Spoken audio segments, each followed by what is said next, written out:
Hello student, welcome back to my channel. इस वीडियो में मैं आपको बताऊंगी student class 10 science chapter 2 acid base and salt के कुछ इंपॉर्टेंट रीजन बेस्ड क्वेश्चन। तो फर्स्ट क्वेश्चन स्टार्ट करते हैं। Why should the curds and sour substance not be kept in the brass and copper vessel. तो student यहाँ पे question में बोला गया है हमें दही या खट्टी चीज़ों को कभी भी ब्रास एंड कॉपर के बर्तन में नहीं रखना चाहिए। अब रीज़न में बताना है कि हमें क्यों नहीं रखना है।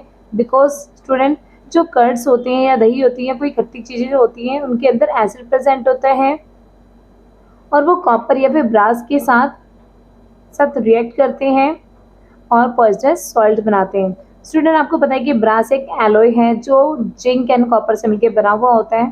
तो खट्टी चीज़ें जो होती हैं या फिर दही जो होती हैं, कभी भी उसे कॉपर के बर्तन में नहीं रखना चाहिए, जिससे कि जो सॉल्ट प्रोड्यूस होता है वो एक पॉइजनस हो जाता है और जिससे हमें फूड पॉइजनिंग हो जाती है। तो इसीलिए एडवाइस दी जाती है कि या दही या खट्टी चीज़ों को कभी भी ब्रास एंड कॉपर के वेसल्स में नहीं रखना चाहिए। तो नेक्स्ट क्वेश्चन देखते हैं। Dry HCl gas does not change the colour of dry blue litmus paper, give the reason. Dry HCl gas जो होती हैं वो ड्राई ब्लू लिटमस पेपर्स के कलर्स को चेंज क्यों नहीं करती हैं।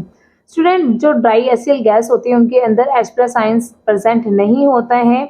ये आयंस कब प्रोड्यूस होते हैं? जब एसियल गैस वाटर के साथ रिएक्ट करता है, जब उसमें मिक्स होता है तभी H आयंस प्रोड्यूस करता है। तो स्टूडेंट यहाँ पे रिएक्शंस हैं, ये इंपॉर्टेंट है। ये हो गया एसिड्स। एसिड में जब वाटर मिक्स होता है तो ये हाइड्रोनियम आयंस को हम H+ आयन से कह सकते हैं। हाइड्रोनियम आयन देता है प्लस में कि क्लोरीन आयंस प्रोड्यूस हो गया।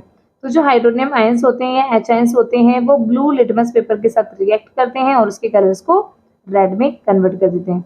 आई होप स्टूडेंट आपको अच्छे से समझ में आ गया होगा। Third question, a milkman add a very small amount of the baking soda to the fresh milk, since why does he shift the pH of the fresh milk from 6 to slightly alkaline। Question यहाँ पे student क्या है? Student यहाँ पे question क्या है, एक milkman जो है वो फ्रेश मिल्क में स्मॉल अमाउंट में बेकिंग सोडा ऐड करता है। तो ऐड करने से जो फ्रेश मिल्क का जो pH वैल्यू है वो 6 से थोड़ा सा एल्कलाइंस हो जाता है। अब इसका रीज़न क्या है students? The milkman shift the pH of the fresh milk from 6 to slightly alkalines. pH जो मिल्कमैन्स होते हैं वो फ्रेश मिल्क की जो pH वैल्यू होती है 6, उसको एल्कलाइंस में शिफ्ट कर देते हैं, कन्वर्ट कर देते हैं। इसका रीज़न क्या है स्टूडेंट्स? जो बेकिंग सोडा होता है जिसका नाम सोडियम बाइकार्बोनेट कह सकते हैं या सोडियम हाइड्रोजन कार्बोनेट भी कह सकते हैं, वो एक बेसिक इन नेचर होता है। तो अगर हम किसी भी एसिड के अंदर बेस ऐड करते हैं वो न्यूट्रलाइज हो जाता है, जिसकी वजह से जो मिल्क है वो शोरिंग होने से बच जाती है। नेक्स्ट क्वेश्चन इसी से रिलेटेड है। Why does the milk take a long time to set a curd. Milk को ज़्यादा समय क्यों लगता है कर्ड्स फॉर्मेशंस में, दही जमाने में ज़्यादा समय क्यों लगता है? As this milk is slightly more alkaline, क्योंकि जो मिल्क है उसमें बेकिंग सोडा ऐड करने से वो एल्कलाइंस में कन्वर्ट हो जाता है, जिसकी वजह से जो लैक्टिक एसिड है वो produce to set into the curd will be neutralize, जिसकी वजह से जो लैक्टिक एसिड है वो न्यूट्रलाइज में कन्वर्ट हो जाता है। जब उसमें मिल्कमैन बेकिंग सोडा ऐड करते हैं तो वो न्यूट्रलाइज में कन्वर्ट हो जाता है, जिसकी वजह से जो मिल्क है वो कर्ड फॉर्मेशन में से लंबा समय लगता है। Question number 4, why do the acid do not show the acidic behaviour in the absence of water. जो एसिड्स होते हैं वाटर के एब्सेंस में एसिडिक बिहेव क्यों नहीं करते या क्यों नहीं दर्शाते हैं? तो acid produce the H+ ions या फिर hydroniums ions only in the presence of waters. ठीक है, ये प्रेजेंस में ही एसिड H आयंस देते हैं या फिर हाइड्रोनियम्स आयन देते हैं। एग्जांपल के तो समझते हैं यहाँ पे रिएक्शन है स्टूडेंट्स। हाइड्रोक्लोरिक एसिड ये एसिड हो गया, जब एसिड में वाटर ऐड किया जाता है, ये एसिड जब वाटर पे मिक्स होता है तो हाइड्रोनियम आयंस देता है या हम इसको H+ आयंस कह सकते हैं। तो in the absence of water, अगर वाटर प्रेजेंस नहीं होगा तो हाइड्रोनियम आयंस फॉर्म्ड नहीं होगा, प्रोड्यूस नहीं होगा, जिसकी वजह से हम ये कह सकते हैं कि कोई एसिडिक बिहेवियर नहीं होगा in the absence of water. जो एसिड है वो एसिडिक बिहेवियर नहीं करेगा in the absence of water. अगर वाटर प्रेजेंस नहीं होगा तो एसिड के अंदर कोई भी एसिडिक बिहेवियर प्रेजेंट नहीं होगा, वो एसिडिक प्रॉपर्टी शो नहीं करेंगी। नेक्स्ट देख लेते हैं student. Why does the distil water not conduct electricity whereas the rain water does.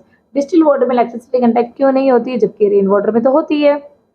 तो इसका स्टूडेंट आंसर क्या है? डिस्टिल वाटर एक प्योर वाटर होता है, इसमें कोई भी आयंस प्रेजेंट नहीं होता, तो it does not conduct electricity, इसलिए इसमें इलेक्ट्रिसिटी कंडक्ट नहीं होती, क्योंकि इलेक्ट्रिसिटी कंडक्ट करने के लिए आयन प्रेजेंट होना बहुत जरूरी है। Whereas a rain water conduct electricity, जबकि रेन वाटर में इलेक्ट्रिसिटी कंडक्ट होती है। Due to the presence of small amount of acid. Rain waters में स्मॉल अमाउंट में एसिड प्रेजेंट होता है, जिसकी वजह से रेन वाटर में इलेक्ट्रिसिटी कंडक्ट होती है। नेक्स्ट क्वेश्चन देखिए student, while diluting an acid, why it is recommended that the acid should be added to the water, and the dilution of a concentrated acid is the highly exothermic process। अगर हम किसी भी concentration acid को dilute करते हैं यानी कि इसमें वाटर ऐड करते हैं तो वो एक्सोथर्मिक प्रोसेस होता है।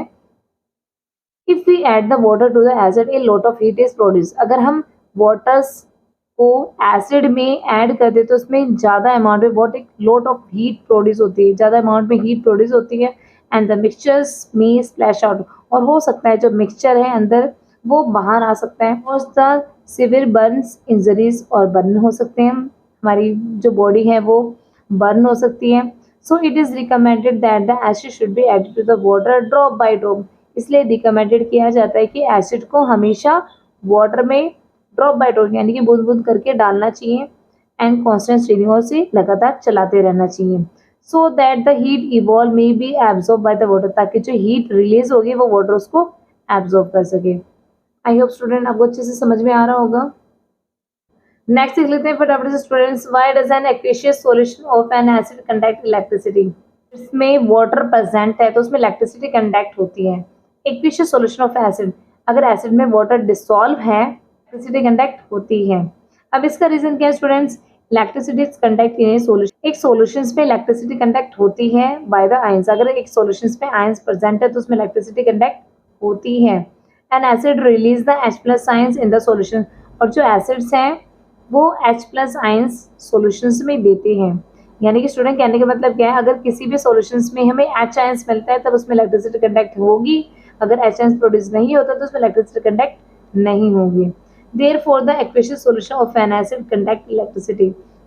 इसीलिए जो एक्वेशियस सॉल्यूशन ऑफ एसिड होता है यानी कि जो एसिड जो डिसॉल्व फॉर्म में होता है, घुले हुए फॉर्म में होता है, सॉल्यूशन फॉर्म में होता है, उसमें इलेक्ट्रिसिटी कंडक्ट होती है क्योंकि ये H आयंस को प्रोड्यूस करते हैं। नेक्स्ट देख लेते हैं, why do the HCl, nitric acid etcetera show the acidic characteristic in the aqueous solutions.